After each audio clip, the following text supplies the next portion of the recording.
Hello friends, welcome to target online exam. आज हम discuss करेंगे सीडीपी पीवाईक्यू। आप सभी लोग वीडियो को लास्ट तक जरूर देखिएगा। इंपॉर्टेंट क्वेश्चंस हैं, तो चलिए स्टार्ट करते हैं। क्वेश्चन नंबर फर्स्ट है, और प्लीज आप सभी लोग वीडियो को लाइक जरूर कर दीजिएगा। बाल विकास में डैश से डैश तक होने वाली वृद्धि व बदलाव का अध्ययन किया जाता है। यहाँ पर आपका आंसर क्या सही हो जाएगा?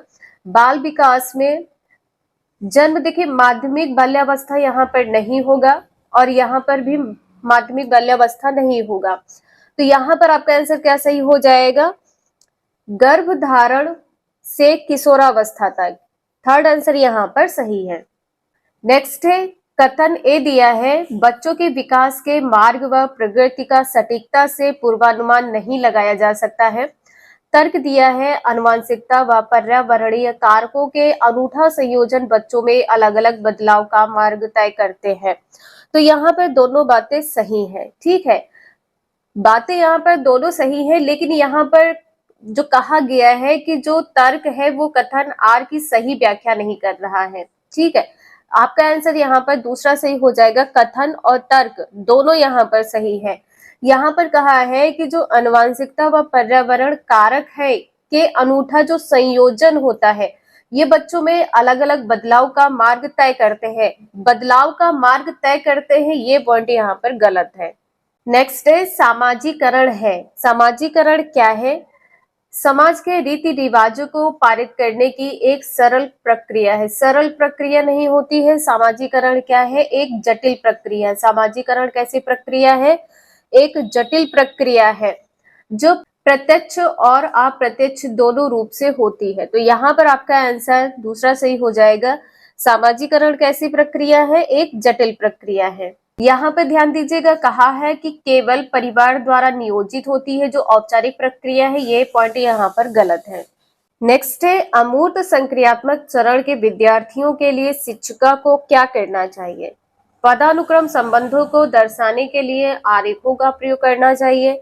ये पॉइंट यहाँ पर सही हो जाएगा। परिकल्पनात्मक सोच को विकसित करने के लिए समस्याएं प्रस्तुत करना, ये भी पॉइंट यहाँ पर सही है।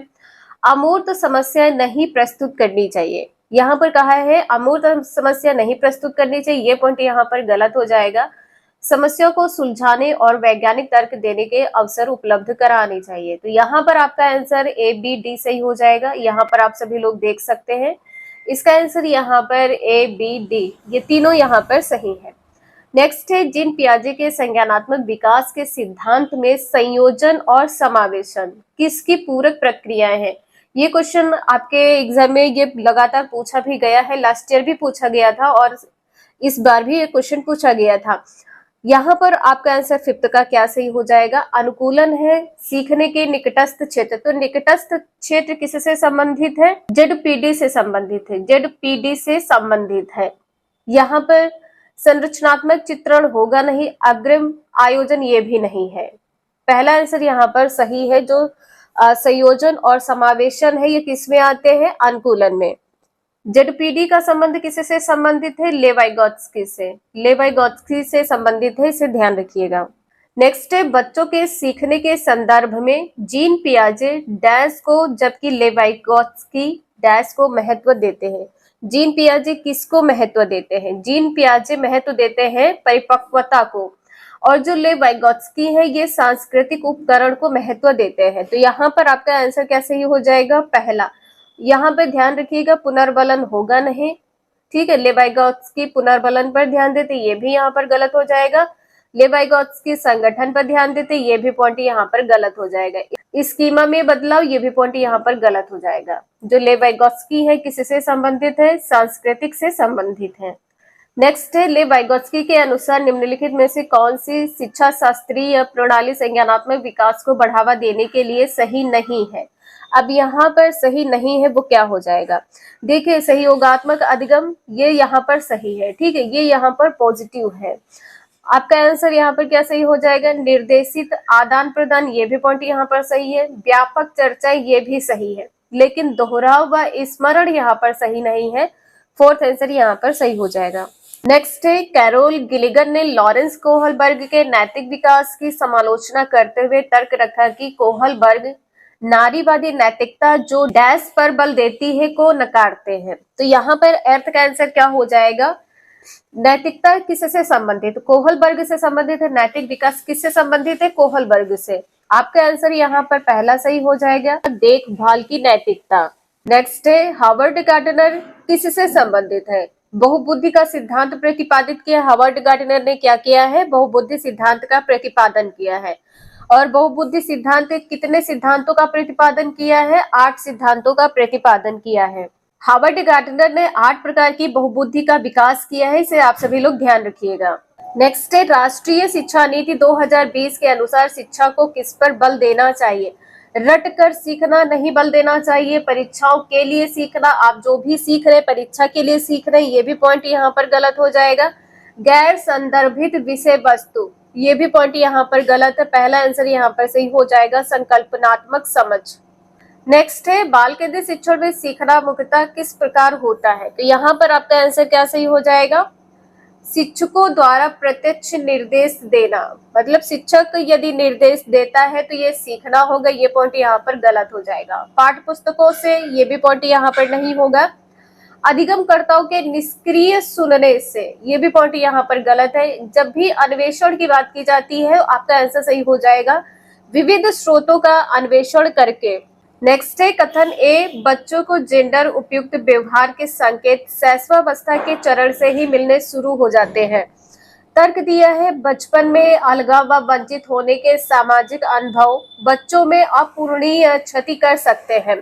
यहाँ पर आपका आंसर क्या सही हो जाएगा? देखिए यहाँ पर कथन और तर्क दोनों सही है, लेकिन जो तर्क आर है वो कथन ए की सही व्याख्या नहीं कर रहा है।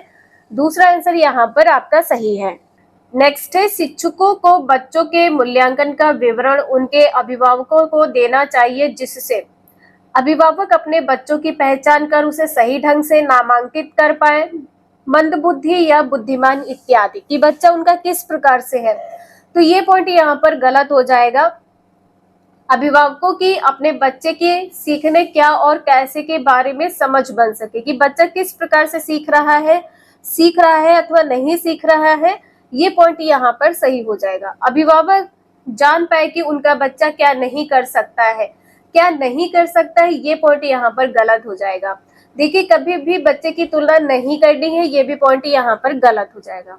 नेक्स्ट है सामाजिक आर्थिक रूप से वंचित समूह के छात्रों की अवधारणा सुनिश्चित करने के लिए शिक्षकों को सुनिश्चित करना चाहिए वे घर पर ट्यूशन ले, ये पॉइंट यहाँ पर गलत हो जाएगा। उन्हें स्मरण आधारित बहुत सारे कार्य पत्रक दिए जाने चाहिए, ये भी पॉइंट यहाँ पर गलत हो जाएगा, जो निगेटिव है। स्कूल आने की उनकी रुचि कम ना हो, थर्ड आंसर यहाँ पर सही हो जाएगा। गैर संदर्भित पाठचर्या का पालन हो, ये भी पॉइंट यहाँ पर गलत हो जाएगा। नेक्स्ट है उस प्रश्न की पहचान करें जो मूल्यांकन के कौशल का परीक्षण करता है। आज आप जो पुस्तक पढ़ते हैं वे ऋग्वेद से किस प्रकार भिन्न है? तो यहाँ पर प्रत्येक बच्चा जो अपने जो क्वेश्चन है उसका आंसर अलग अलग प्रकार से देगा। आपका आंसर यहाँ पर पहला सही हो जाएगा। पुरातत्व को परिभाषित कीजिए, तो यहाँ पर सभी का आंसर एक हो जाएगा। हड़प्पा सभ्यता के लोग औजार बनाने के लिए किन धातुओं का प्रयोग करते थे? तो यहाँ पर सभी का आंसर सेम हो जाएगा। हड़प्पा सभ्यता स्थल की खोज कब की गई थी? यहाँ पर भी सभी का आंसर सेम हो जाएगा। तो मूल्यांकन करने के लिए सभी का आंसर अलग अलग होना जरूरी है, तो यहाँ पर आपका आंसर पहला सही हो जाएगा और दूसरा, तीसरा और चौथा, ये तीनों पॉइंट यहाँ पर गलत हो जाएंगे। आई होप आप लोगों को समझ में आया होगा। वीडियो यूजफुल लगे लाइक करें, चैनल को सब्सक्राइब करें एंड शेयर करें। Thank you for watching this video.